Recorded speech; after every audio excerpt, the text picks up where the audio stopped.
محمد بن قاسم یولسمه برخه. زمون تور ایمانی عجیبه هیبت لري، زمون تور ایمانی عجیبه هیبت لري، شور او زود مدت تکبیر اسمانونه لرزوي.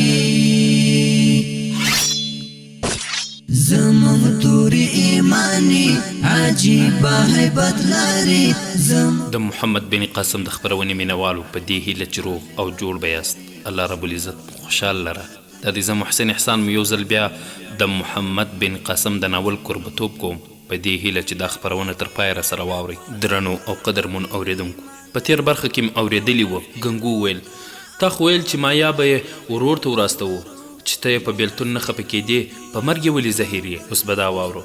خالد ویل ګنګو د خدای جل جلاله په خاطر زما په زخمونو مالګې مه دوړوه، ما د هغې په پیژندلو کې اشتباه کړې وه، دا سزا زما له غم نه اوچته ده. ګنګو خالده دا خبرې پرېږده، زما باور دی چې که هغه یو ځل بیا را ژوندی شي ستا غرور به د هغې من د جواب اجازه در نه کړي، ته به بیا هم له هغې سره د پخوا په شان چلن غوره کړې. رضا په 2-3 ورځو کې به یې هیره کړې. خالد بې له دې چې څه ځواب ورکړي د یوې لوېدلې ونې په تنه کېناست او د سیند څپو ته یې کتل. بیا یې په دردناکه لهجه وویل مایا مایا دا تا څه وکړل؟ ګنګو بیا وویل خالده ته باید اوس د مېړنیو حوصله ولرې. خالد ګنګو ته ولاړ شه، زه درپسې درځم. ګنګو وویل ښه ده ستا خوښه، او بیا روان شو. خو د کلا پر ځای په بوټ کې غلی غلی کښتۍ ته ورنږدې سو او د یوې ونې له تنې نه یې ورو مایا ته غږ کړ مایا اوس راووځه راځه. د مایا زړه په زوره زوره درزېدو. د خالد او ګنګو خبرې یې اورېدلې وې. هغې ته داسې مرګ چې د خالد زړه ته ورنږدې کوله تر 100 ځله ژوندانه غوره ښکاره شو. هغې د خالد آهونه اورېدل او دا اندېښنه ورسره پیدا شوه چې له دې ټوکې نه وروسته خالد د تل لپاره پر دې بدګمانه نه شي. په زړه کې ورتېره شوه چې کاشکې زه رښتیا د سیند څپو ته لوېدلی وای او بیا د سترګو په رپ کې دغه خیال د یوې خطرناکې ارادې بڼه غوره کړه. ګنګو بیا ورو غږ وکړ. له مایا سره د چرت او فکر وخت نه و، ناڅاپه اوچته سوه او په اوبو کې ټوپ واهه. ګنګو د مایا له چغو سره منډه واخیسته. خالد هم ورخطا له خپله ځایه جګ سو او دواړو په یوه وخت کې سیند ته ځانونه وغورځول. ګنګو وویل خالده راونیسه دا مایا ده. خالد په بیړه غوټه ووهله او نږدې سو. مایا غوټه ووهله مګر د لامبو زن لپاره هم ځان د څپو رحم او کرم ته پرېښودل ممکن نه دی. زر یې بیرته سر له اوبو راویست او بیا یې د ګرداب خواته د نږدې کېدو هڅه وکړه، خو خالد هغه تر مټ ونیوله. لږ شېبه وروسته ګنګو هم ورورسېد او دواړو مایا سنډې ته راوسته. سنډې ته چې راورسېدل ګنګو ویل خالده نور زما په دې نجلۍ هېڅ اعتبار نشته، دا ستا بې پروایي لیونۍ کړې ده. او بیا یې مایا ته وکتل وویل تا سیند ته ځان ولې وغورځاوه؟ دې په دې ډاډ ځواب ورکړ تا له خالد سره دا ټوکه ولې وکړه؟ ګنګو خالد ته وویل ما معاف کړه، ما ستا د ځورولو لپاره مایا په کښتۍ کې غلې کړې وه، خو زه نه پوهېدم چې دا لیونۍ به رښتیا هم سیند ته ځان غورځوي. تاسو دواړه یو له بل سره مینه کوئ او زه په دې خوښ یم. خالد هېڅ ځواب ورنه کړ. د هغې په سترګو کې یوازې اوښکې وې، د مینې، خوښۍ او شکر اوښکې. ګنګو وویل اوس د مایا په باب ستا پرېکړه څه ده؟ هغه ځواب ورکړ د مایا په باب هېڅوک د فیصلې حق نه لري. مایا د ځان په باب پخپله فیصله کولی شي. برچو ورزو دین نظارې دل غواړو، خپل رب ته ورتلل غواړو. دین نظارې دل غواړو، خپل رب ته ورتلل غواړو. هو الله هو الله هلته ژوندی آبادي اسمانونه لړزوي. زمون تور ایمانی عجیبه هیبت لري.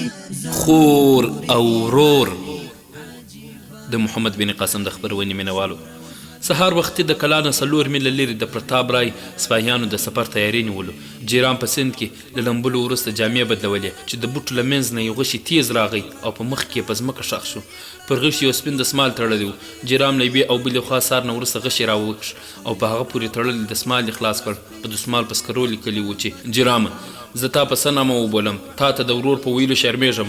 که زما ژوند غواړې نو لنګګو سره راشه، که نه نو زما د ژوند خیر نشته. ستا بدنظیبه خور مایا.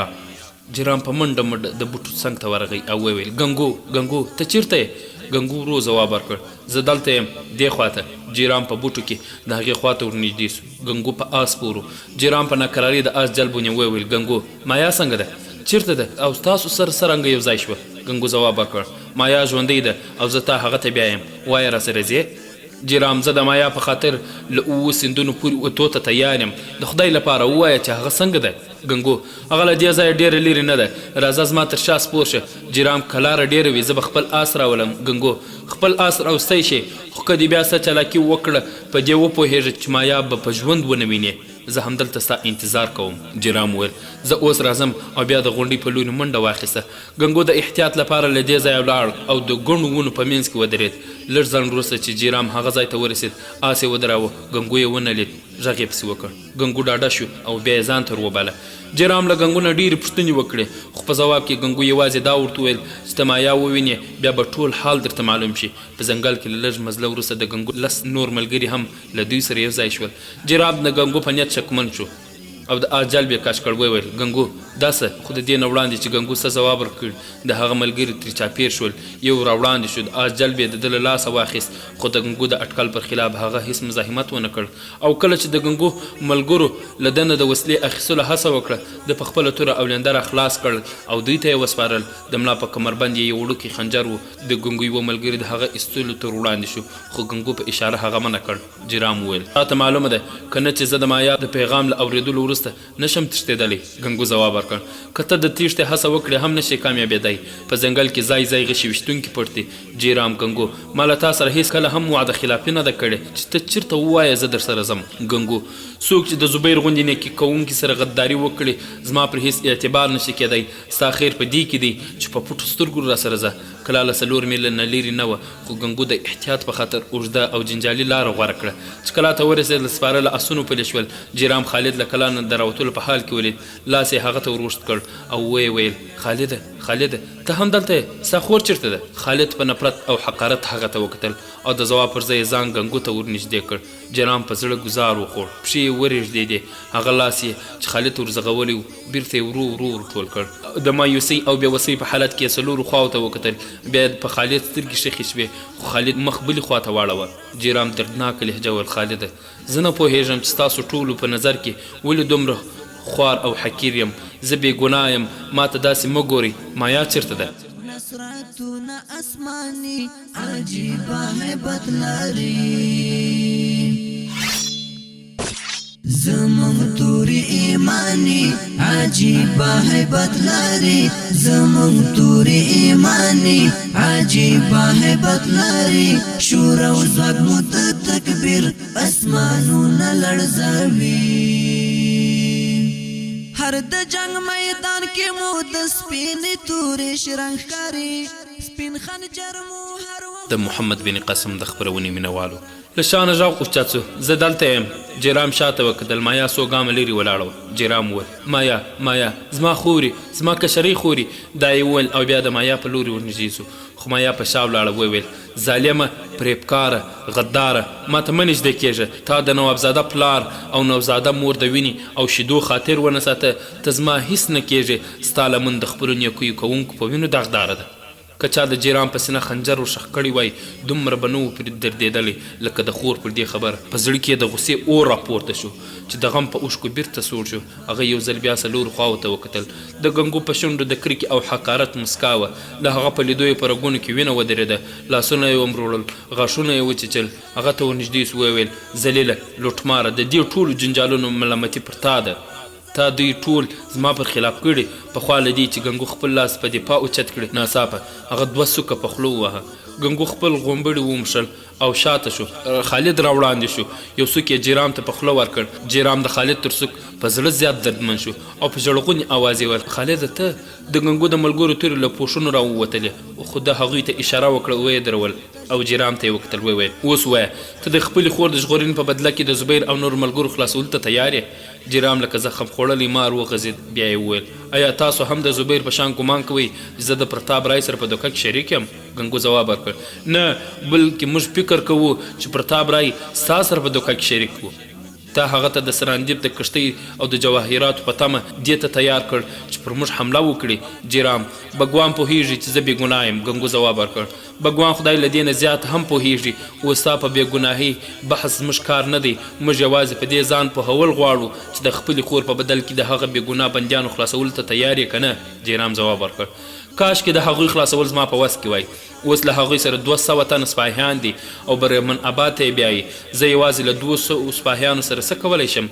ګنګو: ستا مطلب دا دی چې ستا سپاهیان ستا خبره نه مني؟ جیرام: کاش کې هغوی زما سپاهیان وای. په بندیانو کې د پرتاب رای پیرت دومره سخت ده چې زه له هغوی سره خبرې اترې هم نشم کولی. پرتاب رای په دې باوري دی چې زه د هغوی پلوی یم. د ګنګو په شونډو یوه طنزیه مسکا وغوړېده او ویې ویل: ستا د پلوۍ نه مننه. اوس ما پوښتنې ته ځواب راکړه. ته د هغوی د خلاصولو ته تیار یې که نه؟ جیرام: د خدای لپاره په ما اعتبار وکړئ. تر څو چې د دوی معامله راجا ته وړاندې شوې نه وي زه بې وسه یم. خو زما په دې باور دی چې راجا به د دوی د بندي ساتلو له عربو سره د جګړې خطر ته زړه نه کښه. ګنګو وویل: پرتاب رای ستا دوست دی.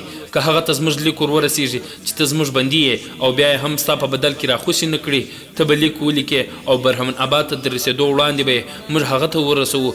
جیرام وویل: هغه تر ګیدړ زیات مکار او تر لیوه زیات ظالم دی. ما ته د دې موقع راکړئ چې په خپله کیسه درته تېره کړم. بیا به درته څرګنده شي چې هغه څه ډول انسان دی. د خدای په خاطر زما خبره ومنئ. پرتاب رای ته زما د خلاصون نه زیات د خالد او ناهید نیول مهم دی. لکه زه چې نه پوهېږم چې تاسو دلته څه ډول راغلي تاسو هم په دې خبر نه یاست چې په دبیل کې څه تېر شول. جیرام چې ګنګو او د هغه نورو ملګرو چوپ ولیدل له بندر نه د رخصت کېدو نه د زبیر تر لیدو پورې ټوله کیسه وکړه او بیا په سوالیه نظر ګنګو او خالد ته وکتل. وویل: اوس هم که تاسو په ما اعتبار نه کوئ نو زه په خوښۍ هرې سزا ته چمتو یم. ګنګو وویل: نو ته اوس راجا ته د مدیانو د عذر لپاره ځې؟ جیرام وویل: ستا اوس هم باور نه دی؟ ګنګو وویل: له خپلې خور نه وپوښته که د هغې په تا باور راغی موږ هم تیار یو. دا یې وویل او بیا یې مایا ته مخ ور واړوه. زیاته یې کړه: مایا ستا د ورور پرېکړه موږ تا ته سپارو. جیرام مایا ته وکتل. مایا ته دا ستر ازمویښت و. د ورور د داستان له اورېدو نه وروسته یې په نظر کې بدلون پیل شوی و خو بیا یې هم سمدستي د خپل نظر بدلولو ته زړه ښه نه کړ. د ضمیر غږ یې دا و چې مایا په خپل ورور اعتبار وکړه. خو یو بل آواز به دا هم و چې نه هغه ستا د بېلولو لپاره پلمې جوړوي. د هغه ذهني کشمکش په دوران کې د ګنګو هغه خبر ور په یاد شوه چې د ورور په لیدو به دې زړه پرې وخوږېږي. امکان لري زه ستا په لاس د انصاف توره درکړم. مایا ګنګو ته وکتل. د هغه سترګو ویل: ما د انصاف توره ستا په لاس کې درکړې. اوس دې ته خپله وعده در په یاد کړه. جیرام چې د مایا دوه زړیتوب ولید پریشانه سو. وویل: مایا ستا هم اوس په ما باور ختم شوی؟ مایا وویل: د دې خبرې ثبوت څه دی؟ ستا د دې خلکو نه د کسات د ویرې نه دا کیسه نه وي جوړه کړې. جیرام په دردناکه لهجه وویل: مایا ته وایه چې زه بې زړه یم. زه د مرګ له ویرې درواغ وایم. د خدای لپاره ما د نورو د وړاندې مه شرموه. که ستا په ما باور نه وي نو زما خنجر واخله او زما سینه چاک کړه. وګوره چې وینه مې تر اوسه سره ده که سپینه شوې. دا یې وویل او خپل خنجر یې د مایا په لاس کې ورکړ. خپلې سینه یې ور وړاندې کړه. وویل: مایا ستا د پلار په سپینو ویښتو سوګند د مور په شیدو دي قسم که زه ګناهګار وم نو دا خیال مه کوه چې ورور دې یم. نور زه په دې دنیا داسې ژوند نه غواړم چې خور مې هم ما بې زړه او ذلیل وګڼي. ما په خپلو لاسونو د مرګ په خوب ویده کړه. که ستا په رګونو کې د یوه راجپوت نوابزاده وینه وي نو د ورور خاطر مه کوه. مایا د احساساتو په جوش کې خنجر اوچت کړ.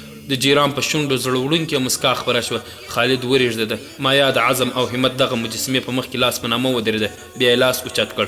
خنجر یې برابر کړ. خالد چیغه کړه: مایا دی بې ګناه دی. او د ده سره د مایا له لاسه خنجر ولوېد. په سترګې یې اوښکې راوخوټېدې او بې اختیاره یې د ورور غېږ ته ځان ور وغورځاوه. په سلګو شبو وویل: وروره ما وبخښه. جیرام د دې په تورو ګڼو ویښتانو کې ګوتې وهلې او وویل: زما خورې زما وړوکې مایا. خور او ورور یو له بله لرې ودرېدل. خالد ورنږدې سو. جیرام ته یې لاس ور اوږد کړ. وویل: جیرامه ما وبخښه ما باید په تا شک نه وی کړی. جیرام د هغه لاس په لاس کې ونیو. وویل: ما له تا هېڅ ګیله نشته. که زه ستا پر ځای وای ښایي ما هم همدغسې شک کړی وای. خالد ومسکل. وویل: ما د احساساتو په جوش کې ته په خوله په سوکو وهلې اوس دې بدل بیرته اخیستی شي. جیرام وویل: دا کیسه اوس پر ځای پرېږدئ که نه نو زه به تا یو سوک وهم او د ګنګو 2 سوکه به په خوله وخورم. زو د سپین منزل په لور په څوکو د برچو ورزو. زو د سپین منزل په لور په څوکو د برچو ورزو. د نظارې دل غواړو خپل رب ته ورتلل غواړو. د نظارې دل غواړو خپل رب ته ورتلل غواړو. هو الله هو الله هلته ژوندی آبادي اسمانونه. د محمد بن قاسم د خپرونې مینهوالو ګنګو په خپل ژوند کې هیڅ کله دومره نه و پریشانه سوی. سر یې کښته اچولی ولاړو. جیرام ور وړاندې شو. د هغه په اوږه یې لاس ور کښېښود او وویل: ګنګو که ته د زړه له کومې غواړې چې زبیر او نور ملګري یې له زندانه وژغورل شي نو دا معامله څو ورځې ما ته وسپاره. زما هیله ده که راجا سم له خطر نه وویرولی شي نو د دوی د زنداني ساتلو جرأت به ونه کړي او که هغه زما خبره وانه وري زه بیا دلته راځم او کوم بل تدبیر به سره سنجوو. مګر د خالد خور چېرته ده؟ ګنګو ځواب ورکړ هغه هم زموږ سره ده، هغه په کښتۍ کې زخمي شوه. جیرام اوس څنګه ده؟ د دې پوښتنې په ځواب کې خالد وویل هغه اوس تر پخوا ښه ده خو زخم یې لا بشپړ نه دی روغ شوی. زه د مایا د یوې احسانمن یم، هغې ډېر زحمت ورسره تېر کړ. ګنګو وویل که پرتاب رای د راجا په امر کښتۍ لوټ کړې وي نو زه ګمان نه کوم چې بندیان به پرېږدي. زما په ګمان به هغه دا هڅه کوي چې دغه خبر له سند نه بهر ونوځي. په برهمن آباد کې داسې زندانونه دي چې یوازې په مرګ بندي ترې راوځي. د دې خبرې رسول مکران او یا بصرې ته ضروري دي. که هغه حکومتونو مداخله وکړي نو راجا به بیا بندیان خوشي کړي. جیرام وویل که د خالد زړه غواړي زه در سرحد در اړولو ذمواري اخلم. ګنګو ځواب ورکړ خالد زه هم سرحد ته اړولی شم خو تر څو چې خور روغه نشي هغه نشي تللی. پر دې سربیره نن سبا د عربو لښکر په ترکستان او افریقا کې په جګړو بوخت دي. امکان لري د پوځ د کمۍ په وجه اوس له سند سره جنجال نه ډډه وکړي. د خالد په نظر که زبیر له زندان خلاص شي نو دغه مسؤلیت هغه ښه ترسره کولی شي. هغه په بصره او دمشق کې ټول چارواکي پیژني. جیرام وویل که تاسو دا غواړئ زه دا وعده در کوم چې د خپل ژوند په بیه د زبیر د راخلاصولو هڅه کوم. مایا وویل وروره ته هر څه کولی شي، د زبیر د ژغورلو هڅه خامخا وکړه. جیرام مایا ستا له سپارش نه پرته هم زه دا خپل فرض بولم. دا یې وویل. بیا یې ګنګو ته مخ ورواړه وویل که اوس تاسو اجازه وي زه له مایانه د څو خبرو په باب پوښتنې کوم. د ګنګو په اشاره د هغه ملګري په یوه او بله خوا تیت شول. ګنګو هم یوې خوا ته د تګ په تکل روان شو. خالد ته یې وویل ناهید ته ورشه که زندانانو ته څه پیغام استوي ترې وپوښته. خالد چې کلا ته دننه ولاړ ناهید د دروازې په درشل ولاړ و. ورته یې وویل ناهید ته چې لږ را سنبال شې بیا ګرځې را ګرځې باید په بستره وزغېږې چې ښه روغه شي. ناهید د هغه د دې خبرې څه پروا ونه کړه. وویل چې جیران بیچاره دی ظلم وکړ د مایا په باب مو څه پرېکړه وکړه. خالد ځواب ورکړ د مایا په باب تر اوسه څه فیصله نه دی شوی. ورور او خور اوس خبرې سره لري. غالبا به هغه له جیرام سره ولاړه شي چې جیرام له زندانه د زبیر د راخلاصېدو وعده وکړه. هغه چې خلاص شي د مکران له لارې به بصرې ته ولاړ شي او زموږ په باب خلیفه خبر کړي. د ښځو او ماشومانو د خلاصون لپاره له دې پرته بله لار نشته چې زموږ حکومت مداخله وکړي. ناهید وویل ما دا خبرې اورېدلې دي خو زه ویرېږم لکه څرنګه چې د پلارجان په معامله کې د سند حکومت ځان ناګاره اچولی دغسې به په دې بندیانو هم خوله پټه کړي او معامله به سړه شي. ما اورېدلې دي چې د بصرې حکیم ډېر زړور دی خو د سند خوا ته یې چې پام نشته. دلیل یې دا دی چې په دې وخت کې د عربو ټول پوځونه په افریقا او ترکستان کې په جګړو بوخت دي. خالد پریشانه شو. وویل زه نه پوهېږم خو زه د خدای جل جلاله د رحمت نه مایوس نه یم، هغه به خامخا زموږ مرسته کوي. ناهید وویل ما یو تدبیر سنجولی دی. زه د بصرې حکیم ته یو لیک استوم که جیرام زبیر وژغورلی شو ورته ووایي چې دغه لیک هغه ته ورکړي. که زما لیک د بصرې په حکیم تاثیر ونه کړي د بصرې په خلکو به خامخا اثر کوي. ما په خوب کې مسلمانان د زندان د دروازو په ماتولو لیدلی دي او زما په دې باور دی چې خوب مې رښتیا کېږي. خالد نو ته دننه ولاړ شه لیک ولیکه خو ته به یې په څه شي ولیکې؟ هو واخله دا زما په دسمال یې ولیکه. خالد له خپل جیب نه دسمال راویست ناهید ته یې ورکړ او وویل ته لیک ولیکه زه جیرام ایساروم. بهر مایا خپل ورور ته خپل داستان واورو. په پای کې جیرام له مایا نه وپوښتل مایا ته خو به دلته به څه تکلیف نه وې؟ مایا ځواب ورکړ نه ګنګو ما خپله لور بولي او ناهید ما خپله کشري خور ګڼي. جیرام وویل مایا زه یو ډېر بد خبر تا ته اورم. مایا وویرېدل. وویل د څه خبر؟ جیرام خبر دا دی چې اوس د تا له ځانه سره نشم بیولی. ما ستا د ورکېدو تور په پرتاب رای تپلی و خو چې کله هغه زبیر او د علي ورول او بیا ما دا اعتراف وکړ چې ته له ما سره په کښتۍ کې نه وې که اوس زه تا له ځانه سره بوځم نو هغوی به د خالد او ناهید پوښتنه رانه کوي. زه د راجا له شکنجو نه ویرېږم خو په دې ویرېږم چې پرتاب رای د دوی د لټولو لپاره هڅې پیل کړي. زه نه غواړم چې هغوی ستا په لیدو د خالد او ناهید په باب هم شکمن شي. که ته څو ورځې نور هم پاتې شي چې پرتاب رای بیرته د بیل ته ستون شي بیا به دې زه له دې ځایه بوځم. مایا په ډاډمنه لهجه ورته وویل وروره زما غم مه کوه زه دلته خوښه یم او تر څو ناهید روغه نه شي زه له دې ځایه نه ځم. خالد او ګنګو څو ګامه لرې په خپلو کې کړګېدل. جیرام هغوی ته غږ وکړ او په اشاره یې وروغورځل چې هغوی ورنږدې سول. ورته یې وویل تاسو بیا څه شک پیدا نه شي چې زه به څه دسیسه جوړوم. مایا وایي چې د ناهید تر رغېدو پورې همدلته پاتې کېږم او زه هم د ځینو مصلحتونو په وجه هغه دلته پرېږدم. څو ورځې وروسته بیا هم امکان لري چې زه هم د زبیر سره یو ځای وتښتم او زه د تل لپاره ستاسو سره د سفر ملګری شم. زه اوس ځم. امکان لري چې پرتاب رای ښار ته ورسېږي زما سره ملاقات وکړي نو زما ځنډ ښه نه دی. خالد وویل ته لږ ودرېږه. ناهید یو لیک لیکي تاسو هغه زبیر ته له زندانه د خلاصون نه وروسته ورکړی. جیرام نور زر کوه لیک راوړه زه ډېر وځنډېدم. هغه به برهمن آباد ته نږدې سوی وي. ګنګو وویل چرت مه وهه، موږ به تا له هغه نه وړاندې په یوه لنډه لاره برهمن آباد ته ورسو. جیرام وویل زه یوازې یو تن له تاسو نه بیایم، خو دا ضروري ده چې هغه به په برهمن آباد کې څوک نه پیژني. که څه خطرناک حالات راغلل زه به هغه تاسو د احوال لپاره راواستم. ګنګو وویل ته داسو له ځانه سره بوځه. ماپښین جیرام د داسو په لارښوونه په ځنګل کې روان و. زمون توری ایمانی عجیبه هیبت لري، زمون توری ایمانی عجیبه هیبت لري، شور او ځواک مو د تکبیر اسمانونه لړزوي. پاک ذوالجلال دوست او دشمن. د محمد بن قاسم د خپرونې مینوالو په دې هیله چې د ناول په اورېدو را سره خسته نه شئ. له برهمن آباد نه 1 میل لرې جیرام خپله قافله ولیده. هغه له داسو سره یو ځای له قافلې سره یو ځای کېدل مصلحت ونه بلل او لاره یې کږه کړه. په بله دروازه ښار ته ننوت. په برهمن آباد کې نراین داس د یو پخواني ملګري جیرام داسو د هغه په کور کې پرېښود او په خپله د شاهي میلمستون په لوري مخه کړه. لږ ځنډ وروسته پرتاب رای له بندیانو او پوځیانو سره ورسېد. هغه جیرام ولید وویل تا ماته د ښکار پلمه ولې وکړه؟ ولې دې سپین راته ونه ویلې؟ تر تا مخکې مې له مهاراج ټولواک سره لیدل غوښتل. ووایه ټولواک ستا د خور د کیسې له اورېدو وروسته څه وویل؟ جیرام وویل ما لا تر اوسه ټولواک نه دی لیدلی او نه مې داسې نیت درلود. پرتاب رای ډاډه شو وویل جیرامه زه فکر کوم چې تا د خور په باب دروغ نه ویل. ما له عربو پرته د سراندیپ له ماڼوګانو نه هم پوښتنه وکړه. هغوی ټول ستا د لومړۍ خبرې تصدیق کوي. که هغوی راجا ته شکایت وکړي چې ستا له خور سره یوه بله مسلمان نجلۍ هم وه او ورکه شوې ده نو زه ویرېږم چې راجا د دې پړه زما په غاړه واچوي. جیرام زه به د راجا په مخ کې هم وایم چې له ما سره مې خور په کښتۍ کې نه وه او نه بله کومه مسلمان نجلۍ وه. پرتاب رای خو که زندانیان بیا ووایي بیا راجا ستا په خبرو ډاډ او قانع نه شي. جیرام پریشانه سو وویل نو ته څه غواړې؟ لومړی د علي او زبیر په دې وځورول چې له ما نه دا اعتراف واخلي چې خور مې په کښتۍ کې نه وه. اوس دا ثابتول غواړي چې خور مې له یوې عربي نجلۍ سره ورکه شوې ده. پرتاب رای زه دا پوښتنه کوم چې ته څه چې د خپل خور د راز پټولو ته اړ کړی یې. جیرام ته پوهېږې چې زبیر زما میلمه و، هغه زما ژوند وساته.